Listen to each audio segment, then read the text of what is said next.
I'm going to take a picture for Instagram of everybody. Okay, go ahead and take a picture. I'll turn the slide on.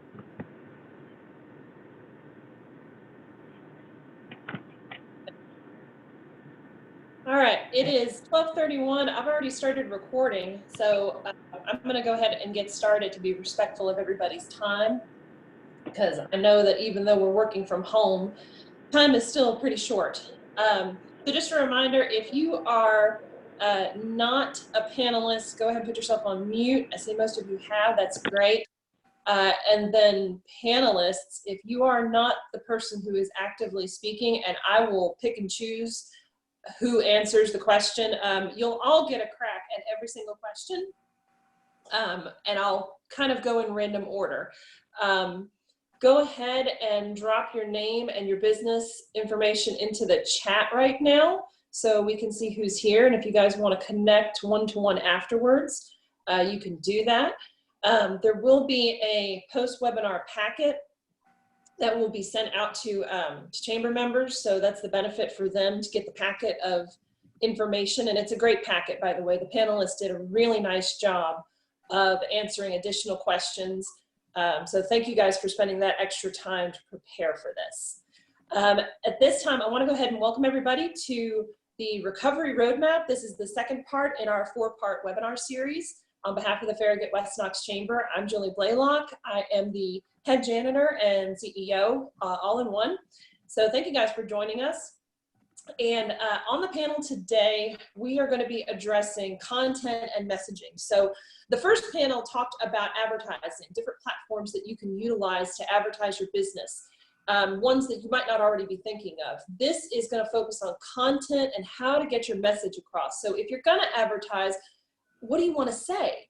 And so we've got 3 great chamber members helping us out here, and I'm going to let them introduce themselves. So each one is going to talk about who they are, their years of experience, and what their focus is. So let's go ahead and we'll kick it off with Victory Harbin at The Social Brand. Victory, go ahead and unmute yourself. Hi guys, I'm Victory Harbin. I'm one of the owners of The Social Brand. What all am I telling about my? So you're telling them, Victory, who you're with and your experience and what you help businesses with. Okay, it froze. I didn't hear what you said. Tell me again. Tell them who you are and what do you do. Okay, so I'm Victory Harbin. I'm one of the owners of The Social Brand. We focus on digital marketing. My job title, I guess, I'm the co-owner of The Social Brand, but also I'm a content strategist. So my job really is to focus on helping people with the content on their website, the wording, the pictures, the videos, and then same thing on social media. What are you posting? What are you saying? That's what I do day to day. So. Awesome, thank you. All right, let's go to Colby McLemore with Colby's Photography. Hello, I'm Colby McLemore with Colby's Photography. We do more than just photography, we do videography as well. I'm the owner and primary creator. I do have other photographers that work with me. I've been working since making money from photography since my 20s, and I won't tell you how long that's been. I've been full-time for the last primary income for, what, 14, 15 years. And when people think of photography, they usually think of wedding photography, pet photography, family. I don't do any of that kind of stuff. Only thing that I do is business photography, advertising photography. So that's what I specialize in. Awesome, thank you. And last but certainly not least, let's turn it over to Suzanne McCarter, who is with Burns Mailing and Printing. Suzanne, take it away. Hey, thank you. I'm Suzanne McCarter, as Julie said, with Burns Mailing and Printing. Burns has been doing business here in Knoxville for almost 40 years. Our specialties are printing of all types, as well as direct mail. So I'll be talking about today how we can help you from both those perspectives. My personal background, I've been a consumer of those for a long time, and I have a background in public relations and communications. All right, panelists, go ahead and put yourselves on mute. And unless the question is directed to you, leave yourselves on mute. But do remember to unmute yourself when the question comes back to you.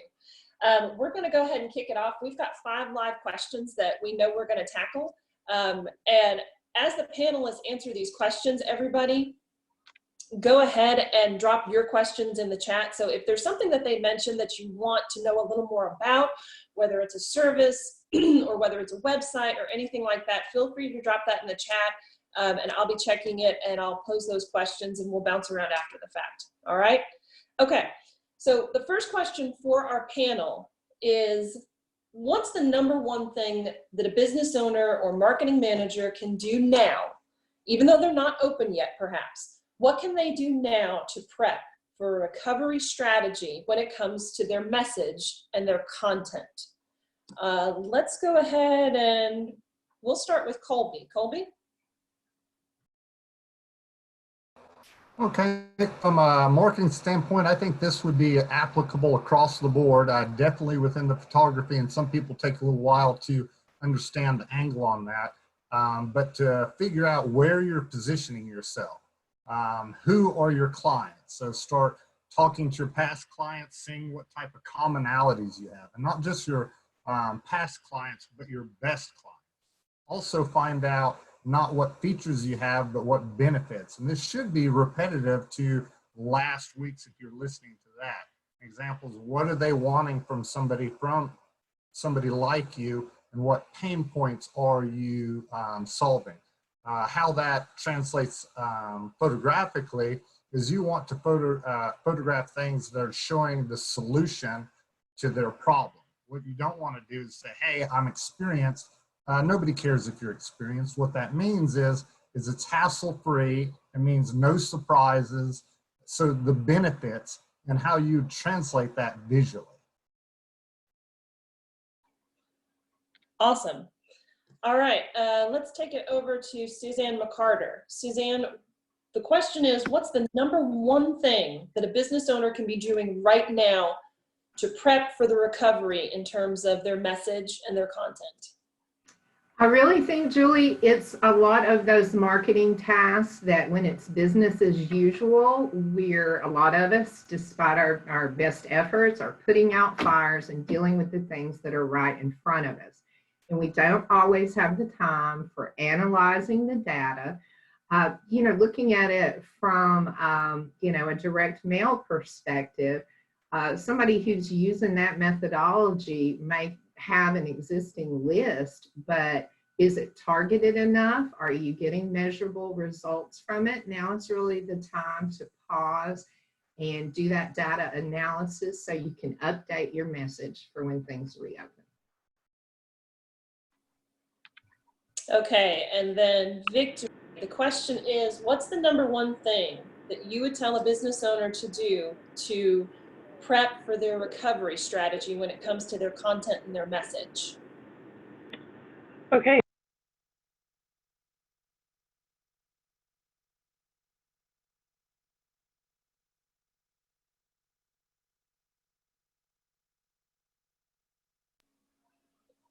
We're going to give Victory just a second. She's frozen.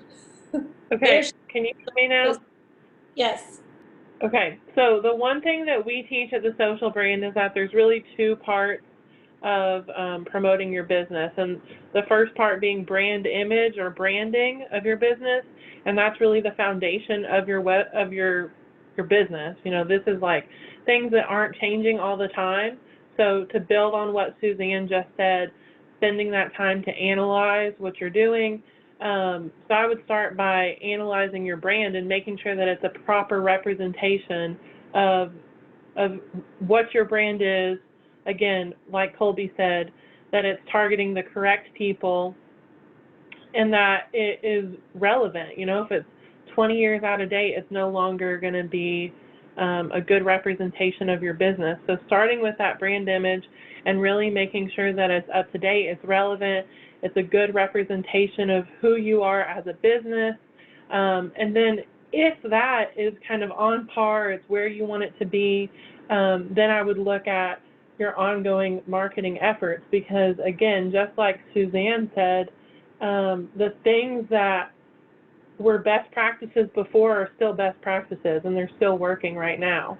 So once we know that our branding is on par, if that foundation is laid, then we can move on to the second part of promoting your business, which is what's always been best practices, just staying top of mind and reaching out to our customers. So, you know, just taking that time, taking advantage of the time to really look at what you're doing and saying, is this working? And updating things that probably should have been updated even before COVID. Yeah, and that ties into our second question, Victory, which I think I'm going to start with you just to keep it going, and then I'll come back around to everybody else. Thinking about a business's pre-pandemic message. So the message that they were sending out to everybody in their marketing before all this started. What is one thing that they should focus on assessing that might need to change in a serious way? Is there anything that you would recommend they really focus on that might need to change that would be different after the pandemic? Go ahead, Victory. So again, back to common sense. People do business with people that they know, like, and trust. So I think that just finding ways to, I think the most important thing is that you stick with kind of the tone that people are used to hearing from you. So, like, for example, my own branding, our own sort of messaging when it comes to the social brand, we tend to be kind of, you know, a little sarcastic, a little quirky, because that's who we are as people. Everybody who works at the social brand is, you know, we're creatives, we're a little weird, and that comes through, and that's okay. And so, like, if I suddenly started putting out, like, ultra serious content, it would be off-brand for us. So, yes, I need to address people's concerns, and I need to do it in a professional way, but I don't want to go so off-brand that it's like it's foreign or it doesn't feel familiar to who we are as people. But I do think that it's important to address those concerns. I have a lot of clients right now who are finding really creative ways to address people's concerns. Like, for example, we have one client, again, he's kind of like us, and it's probably why we're such a good fit for him. He tends to be kind of sarcastic, he's a little quirky, and so he has taken his social media content to a whole new level by taking lots of really kind of funny, weird, quirky selfies of him in a mask, right? So, like, that's his way of letting people know that they're taking precautions and, you know, wearing all this PPE, making sure that their customers are safe, but he's doing it in the same kind of tone that his customers are already used to hearing from him in. So I would just say, don't go way off track, because that's going to feel very unfamiliar. Stick with the same tone, but still find a way to creatively address those concerns. Awesome, thank you, great answers. Colby, same question. Anything you would tell your clients to think about changing in terms of their message or their content post-pandemic?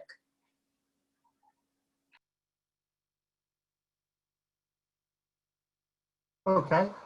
Just like all messaging, all advertisements, I think there's a timing issue that's on there. And examples within my business, portraits are not something that I'm pushing. So being mindful of what type of products that you are pushing, because right now it is inappropriate. And when there's a disconnect and people say, oh, this guy's pushing something that, you know, you can't engage in. Also, again, going back to the basics, I don't think there's anything under the sun that's new, is what are the concerns of your clients and addressing those concerns. An example is at the very beginning, there's a lot of concerns of, hey, if I scheduled something, how would that affect, how could that affect me? I'm not going to schedule because if I did, I may have to cancel and there may be repercussions. So sending out messages of what a lot of your clients are asking you right now, being proactive and sending that information out. Instead of waiting, being proactive on your message. Great. And we had a question come up in the chat from David, who was talking about whether you could address how the virus has changed customers' concerns and needs. And I think you guys are all kind of touching on that.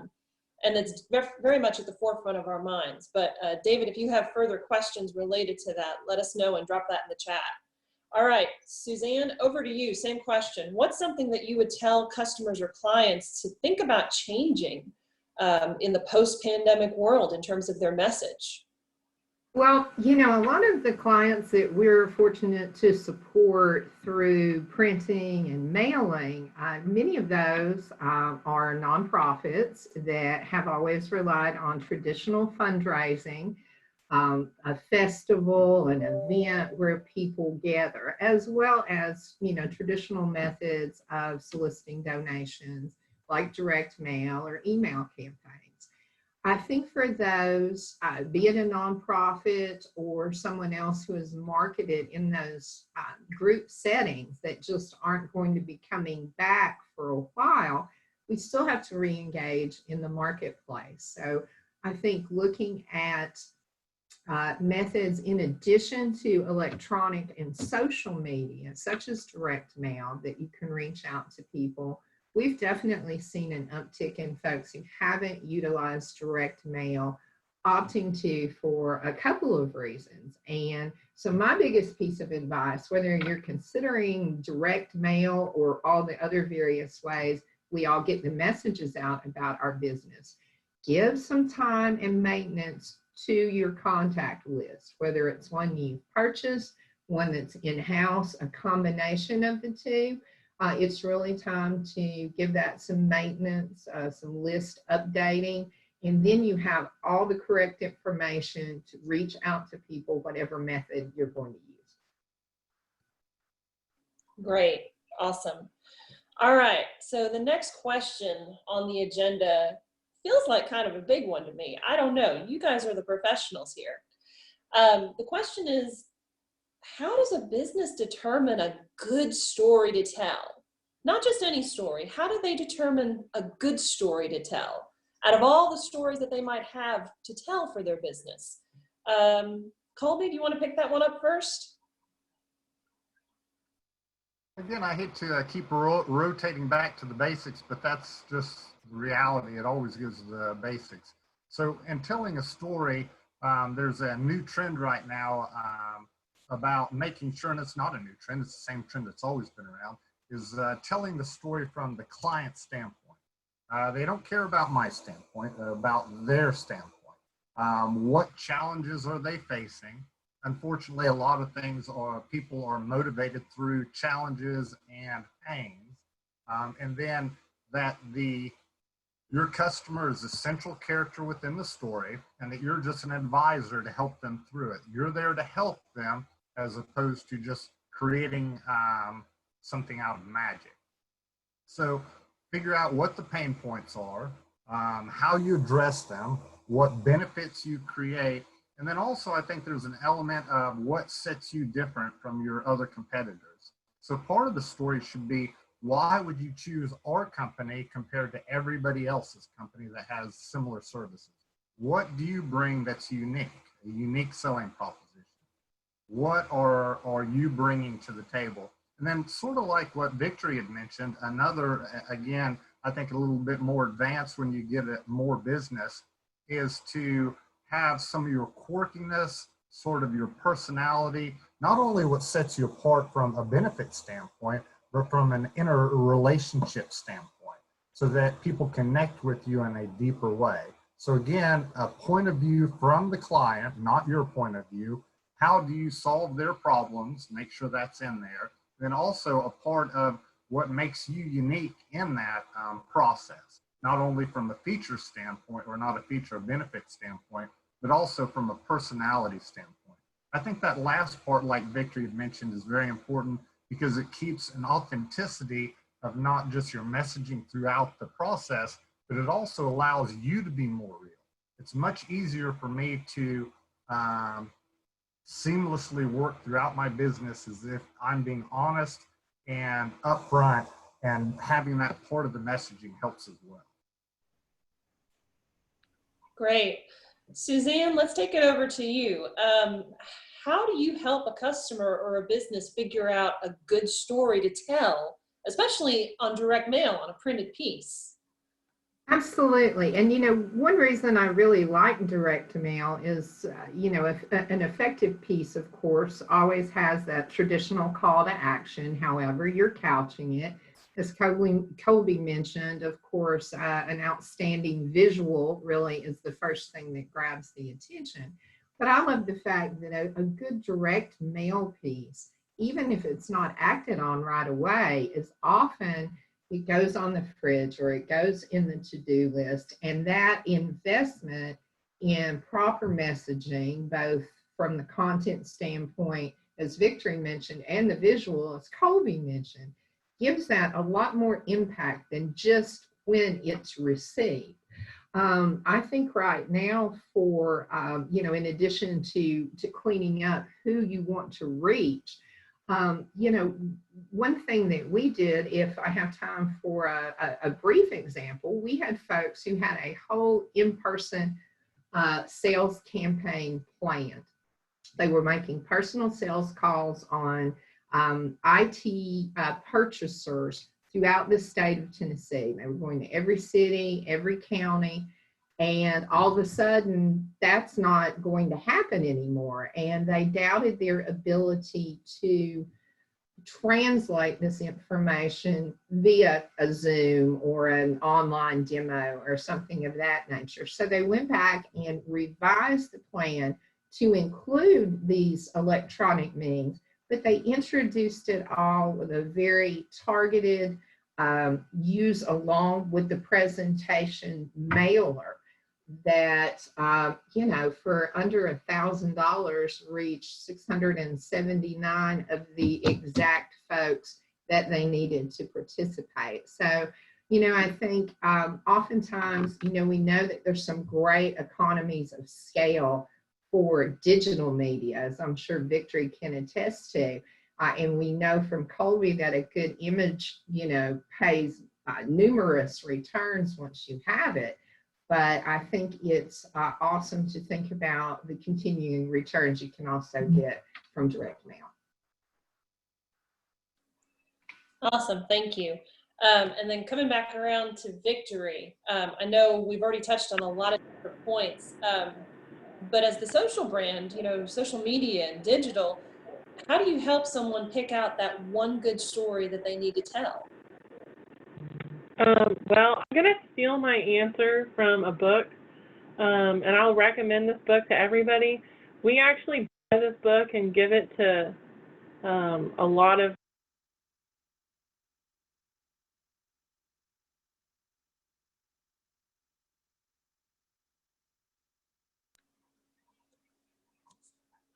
We're going to stand by for Victory to unfreeze. She's trying to steal the spotlight. Oh, sorry.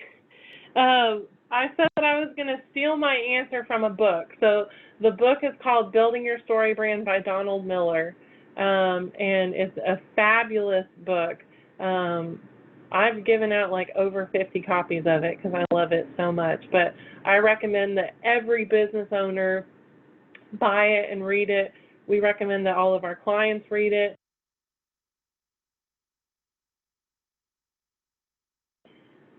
Basically, what the book says is that, the customer should be the hero of their own story. And I'll put the name of the book in the chat. Okay, I think I'm freezing in and out.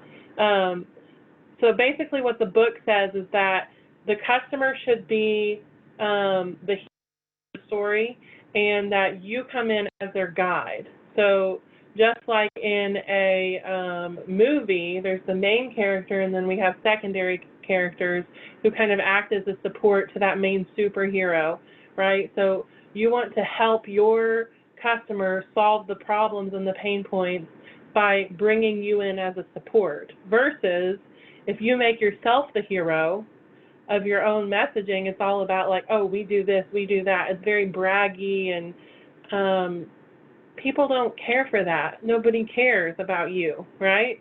They care about them. They care about their pain. They care about their experience in life. And so when we speak to their experience and we just come in as a guide or a support to their experience, then all of a sudden they have something that they care about and they can relate to. So I'll post the name of that book in the chat, but honestly, if you guys are thinking about messaging and you haven't read that book, start there. Nothing any of us can say, in my opinion, can beat what that book will teach you. Awesome. Okay. Victory has thrown down the gauntlet with the book title. I want to remind everybody that we know that technology is not perfect. So that was one of the reasons why we had our panelists answer all these questions and additional in a typed format. And that's why members are going to get that PDF afterwards. So if you're taking notes, don't worry, you will get additional information. All right. Question number 4. You guys are doing great. What about scheduling? You know, we're all busy, and a lot of our members are really, really small businesses. So we have to use scheduling to our biggest advantage so that we can get everything done.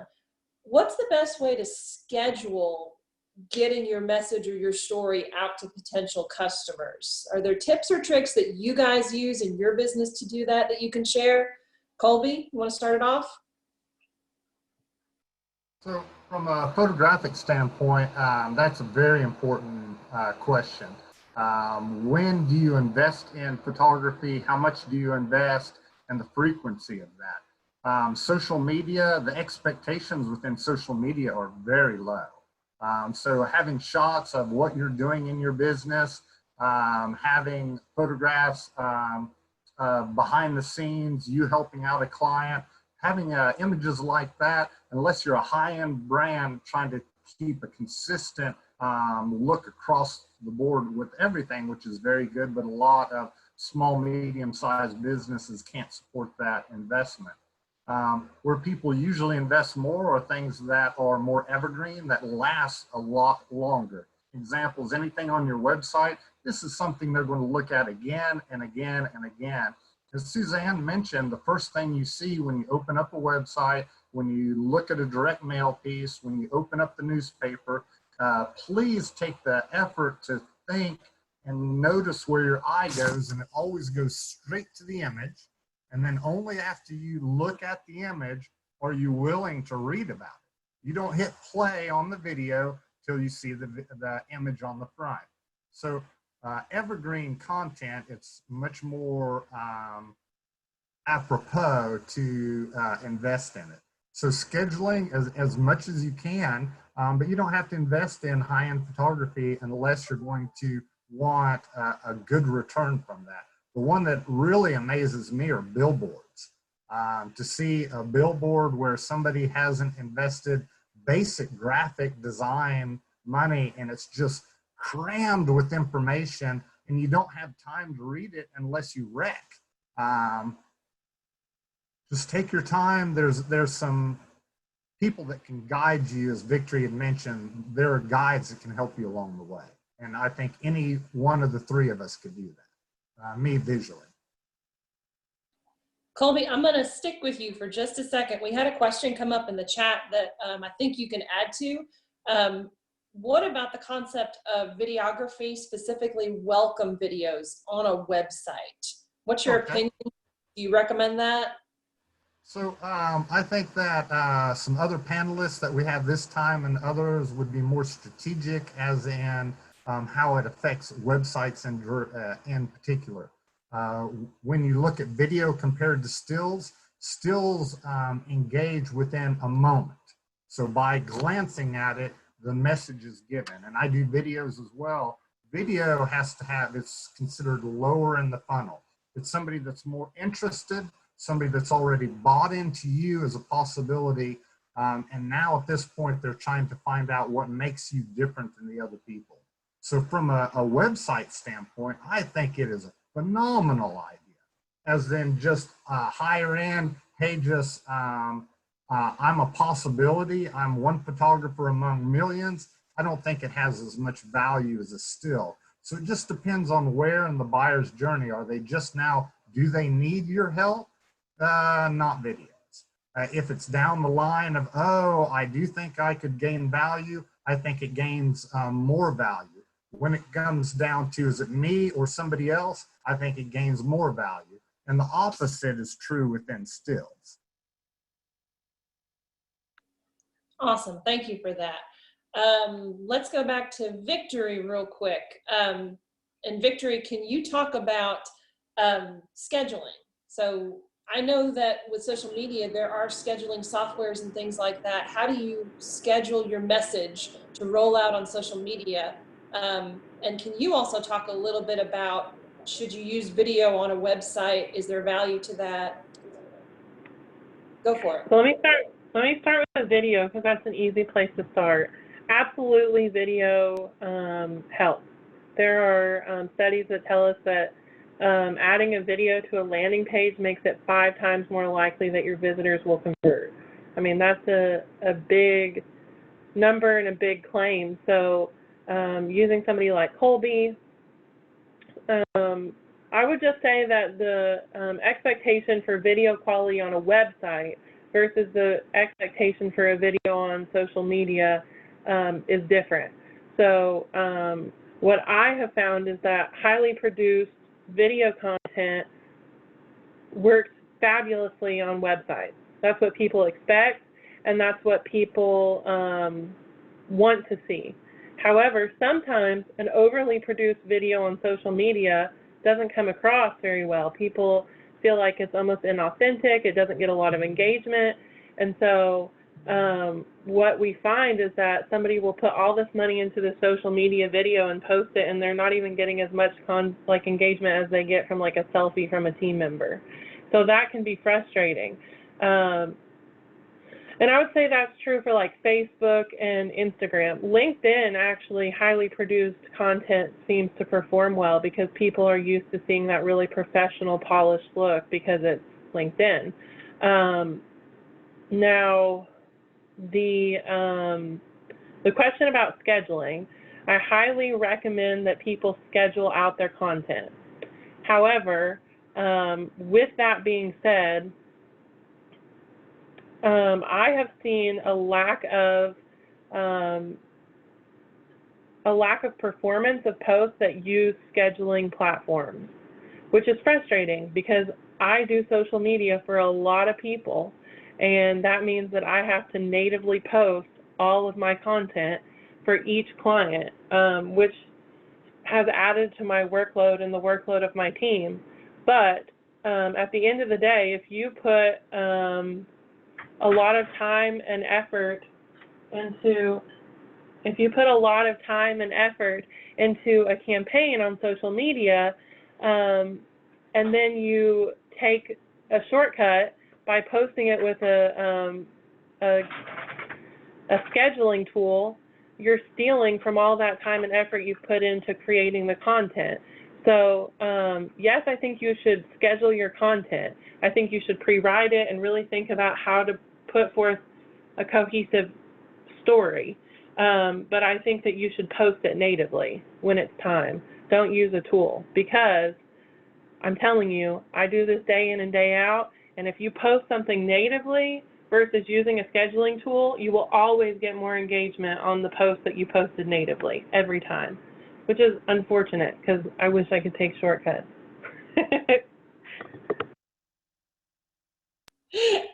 I think we all wish we could take some more shortcuts when we need them, especially when time is short. Question came up in the chat, Victory. What's the shelf life of videos? How often should you update videos if you? So I guess I will say that a website is designed for the first-time viewer, right? Most of the time, your website is designed for the person who's just come to your website. You're trying to convince them to buy from you, unless you have some sort of membership site, you know, where they're logging in and there's ongoing functionality there. But for the most part, your website is there to bring in new customers. So in that case, I would say that the shelf life of a video is pretty long, right? Because as long as you don't have like the 80s hairdo and the background is like totally outdated, then I think that you're like good to go. The shelf life of a video on social media is like 20 seconds, you know, which is again why I don't recommend investing lots of money in social media video, because it's a very short, I mean like a day. Did I Awesome. answer the question? Whoever asked that question, I guess David, if you want more clarification, let us know. Yeah, absolutely. If you want more clarification, put that in the chat for sure. Okay, Suzanne, we didn't forget about you, I promise. We just got a little sideways. Scheduling. So with direct mail, it feels like you would have total control over when you put out your message. But how do you help people? I'm sorry, I lost the tail end of that, Julie, but you do. Now, of course, with direct mail, once it's turned over to the U.S. Post Office, it's a little bit out of our control, but generally, depending on the geographic area you're covering, you're normally looking at, 3 to 4 days for delivery once it gets there. So with a direct mail campaign, which are often coordinated with other social media or in-house marketing events, you sort of work your way backwards to the 2 to 3 day period when you would like the piece to reach the recipients, and then sort of back up from there. If the files are print ready and they've had the benefit of working with professionals like Victory and Colby to come up with this, we can turn a direct mail, basically whatever the quantity, unless we're talking, multiple hundreds of thousands, which few of us around here mail quite that much. We can turn that around in 5 to 7 business days. Where we can really help you, though, is not only determining the best presentation of that material from a print perspective, now that it's been created, but also helping you with the economy. With a few exceptions, for commercial businesses, there's not a lot of difference in perception with how that piece reaches you. Some nonprofits prefer it to look more like a personal letter coming to you. But with normal direct mail, you could look at a 2 to 3 week schedule from start to finish, and that could get you out. And if I could, I'd love to throw in a comment on the videos on websites. A lot of the advantages that we have here at Burns, some of them are technological. Our inserting machines, our folding machines. And while we love to have people come through and get a tour, if you don't happen to catch each of those things going, you've sort of missed your opportunity until you look into it again. So we added some professionally produced videos to our website that show a lot of that specialty equipment in action, and it's received very good feedback. Awesome, thank you. You guys are doing awesome on time, by the way, so thank you so much for staying on track. We've just got one more scheduled live question, but a question came up in the chat that I thought was really interesting, and I'm gonna let you answer it first, Suzanne. Do you often run into businesses who would be more successful in communicating their message if people only knew what they did or understood what they did? How do you help with that? Absolutely. Well, I will give you an example. We have a law firm in Ohio that we've done printing for forever, and they said, hey, would you help a friend business of ours? And I'm not going to use their name, even though they're not local, but we literally spent about 30 minutes with 6 very intelligent people. We looked at the information on their website, and we still walked away not having any clue what these folks did. It turned out to be that they sold medical software to, large medical practices and hospitals. But bless their heart, they were small, a 4 to 5 person company, but they could very much have used folks like Victory and Colby, because everything they had was super unclear. So yeah, we were able to get, that's the work. That's a nightmare for a business owner, to spend time and money putting something together and somebody look at it and go, we don't even know what you do. So yes, we can often ourselves help people, zone in. But there are definitely, I believe in do it yourself, as long as you're getting good advice from like the people on the panel here. Absolutely. Back to you, Colby, real quick before we do the last question. How often do you run into clients where it becomes clear that part of their messaging issue is that people don't understand what they do? And how do you help with that? So that I see that as more what industry in. So there's two different, B2C, business to consumer, and then there's also B2B, business to business. So consumer items are something that are easier to convey what they're selling. But oftentimes business to business is a challenge because it's so esoteric, or so, not esoteric, but niche, that it's a solution for one particular industry's pain point. And that, revealing that pain point to me may be totally irrelevant because I'm not in an industry that has that pain. So I think that's a big challenge for business to business marketing, which is always a harder nut to crack than it is business to consumer. So if you can gain access to an example, something like that from a marketing standpoint, and again, I'm more of an advertiser than a marketer, but I'm around these type of people all the time because I'm servicing their needs, is trade organizations. If you can find out where everybody in the room is having that similar problem, that is a place that that message can be conveyed.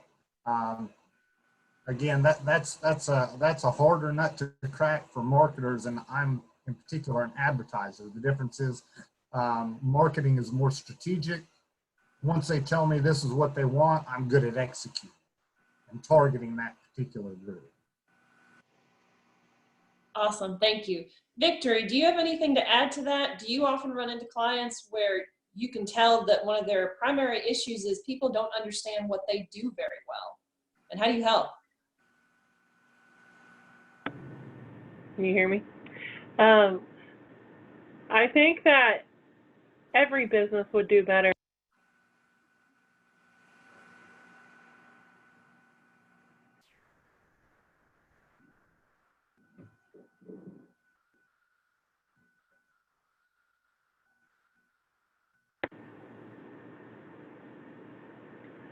Okay, here we are. Okay, I think that every business would do better if only people knew what they did, right? I think that every business, as we grow and we evolve, I mean, even in my own business, we have like outgrown our name, and we know that, right? Like our name.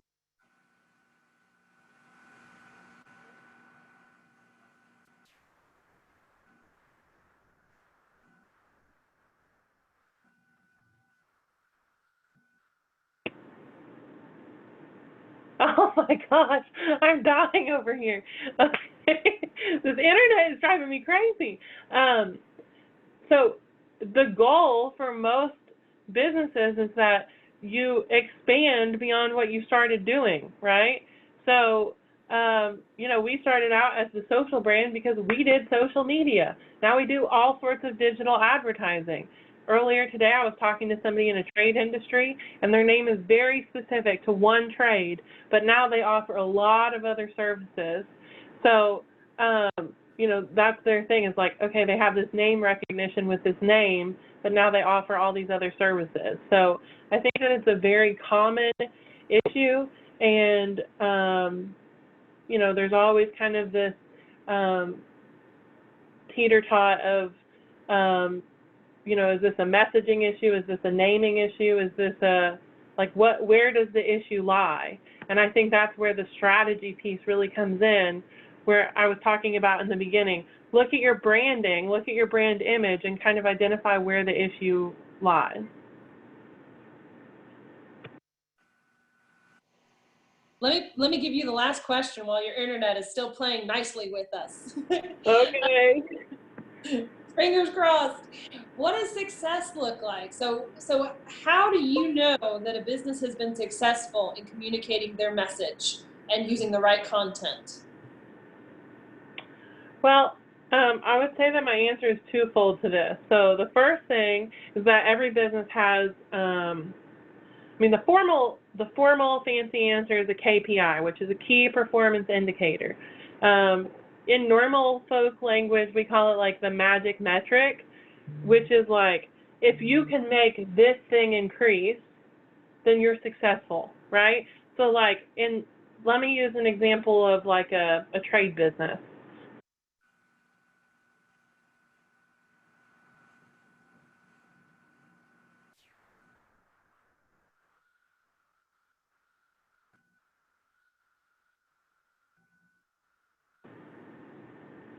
Okay, I'm back.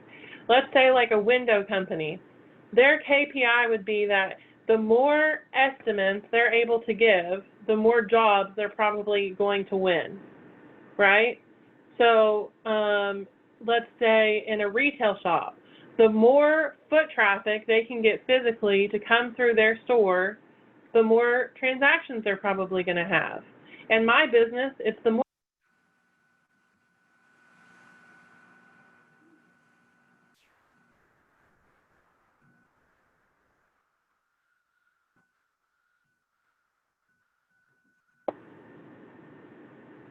okay. In my business, the magic metric is the more free consultations I can give, the more likely I am to sign more clients. So the first answer is your magic metric, is your KPI increasing? The second thing is, how's your engagement, and are people talking about it? If people are coming up and talking to you about your content, like I have people who have approached me at Walmart in the checkout line.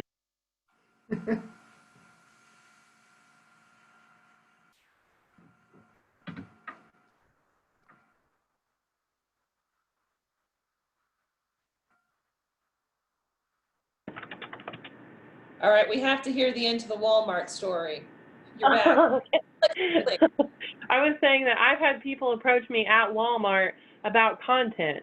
If they're remembering it to the point that they're coming up to me in public and talking to me about it, then I know I've done something correct because it's sticking with them. Okay, Suzanne, back over to you. What does success look like? How do you know that a client or a business is successful in communicating their message through direct mail or any of the other services that you guys offer?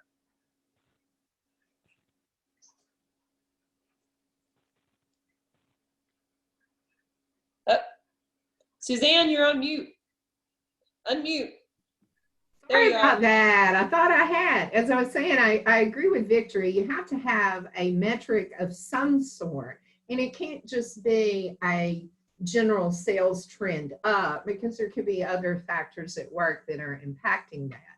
What I love about direct mail is, I think, it's the easiest to quantify a response. Of course, we all get, and I'm not advertising for anybody, but I get these. I get excited when I get direct mail in the mail, right? I like to look at it. So you'll see people do all sorts of things, from coupons that are particularly coded to a particular mailing. So you know you've received success if those coupons are redeemed. You can also have information where people get to a campaign-specific URL, which of course I don't set up. That's a great partnership with Victory or someone with her expertise. But you can tell by, if only the 5,000 people that received that particular direct mail piece, and you got 3,000 people on that website, and that's the only way they heard about it, it's pretty easy to draw some conclusions. Same thing with, either courtesy envelopes or business reply envelopes. They're easy ways to gauge there. So, you can often get down, postage runs between, on average, 19 to 26 cents for things that are mailed bulk mail, which is about half the rate or less versus first class postage. So you have a lot of creativity there and funds to play with for design, photography, and the actual printing process, if you do opt to go the direct mail route. Awesome. And if you covered this already, I apologize, but does Burns Mailing and Printing, your business where you work, if someone sends you, something that they want to stick on a postcard or whatever, and you see that it could use some tweaking to be successful? Absolutely. We're excited. We have three graphic designers on staff, because very few folks, if they are not large enough to have an in-house advertising marketing team, or to have the foresight and good sense to partner with someone like Victory. And that's what I do try to really be clear with folks on. Although we have graphic design, and with almost 40 years under our belt, I mean, we've seen what's been effective and what hasn't. At the core of it, we're not advertising marketing specialists. We are design, print, and mailing specialists. So they absolutely, and I guess I would say a quick complimentary tweak is included for all of our clients. If they do need more in-depth graphic design, we do have that available for a fee as well. Awesome, that's great. All right, Colby, let's have you answer the last question. What does success look like for you? How do you know a business has been successful communicating their message through your type of content? So imagery is something that a lot of people just say, hey, that's what it looks like. You take a picture of it and that's what it looks like. So I'm going to run in the direction of portraits, because people can conceive of that and everybody's got a portrait to be photographed. So what a lot of people say is, hey, that's what you look like. And is it complimentary or not complimentary? And to me, that's just a base level. Are you going to make it look like them and flatter them? But the truth, from my standpoint, is not that it just flatters you, but it conveys the message to your best client, what they want from somebody like you. So some examples of that is attorneys. I've photographed millions of attorneys. And if you are hiring a tax attorney, just think of your position. You're behind on your taxes. You have a lot of fear. You don't know what to do. You're not really happy about it. Typically, in that type of a portrait, you want somebody happy, somebody engaging, somebody that's going to be there for you, and not exactly the opposite. If you're hiring somebody for a wreck, you got in a wreck, and you want somebody that's going to stand up for your rights and to make sure that you are getting the meanest guy on the block to work for you. Also, divorce attorneys, oftentimes that type of look is important too. So depending on the message that you're conveying through the image, is that conveying the value that clients are looking for from somebody like you? And that's not just in the posing, which is another word for body language, not only just the lighting, not only the background, but all of it coming together so that it's not just one message all by itself, that you get it very quickly, and then it is repeated through the words, through the video, through the rest of through the website or mailing piece, so that that message keeps getting repeated, so that they get it not only from the initial look, but through the entire marketing piece or advertising piece. So for me, from a still standpoint, trying to make it easy, is that the whole message that you're trying to convey is strategically thought out. So every inch of the image is screaming that message, as opposed to just a little part of that message. Awesome. Well, guys, we are right at 1:25. So you have done beautifully on time, panelists. Thank you so much. You guys are pros. You're great. I want to mention that we are going to send that packet out to chamber members. It's going to have all the panelists' contact information, but panelists, if you didn't already, drop your business info in the chat for people to have it. And thank you again so much for offering your expertise and your information. If you're an attendee, please reach out to these folks anytime you need to. They are chamber members, and I know them personally, and they love to help businesses wherever they are in their journey. If you have time, next Tuesday at 12:30, we're going to do part 3 of this webinar series. It's going to be on customer service and customer relations in the virtual world, which is going to be a great topic. We've got Fire by Light, the Innovative Management Group, and TDS Telecom helping us out with that one. So at this time, I'm going to go ahead and thank everybody for attending. If you have questions after the fact, let us know. You can email me at the chamber, but we will see you guys again soon. So take care, and everybody get out and go for a walk and enjoy this beautiful day. Take care. See ya.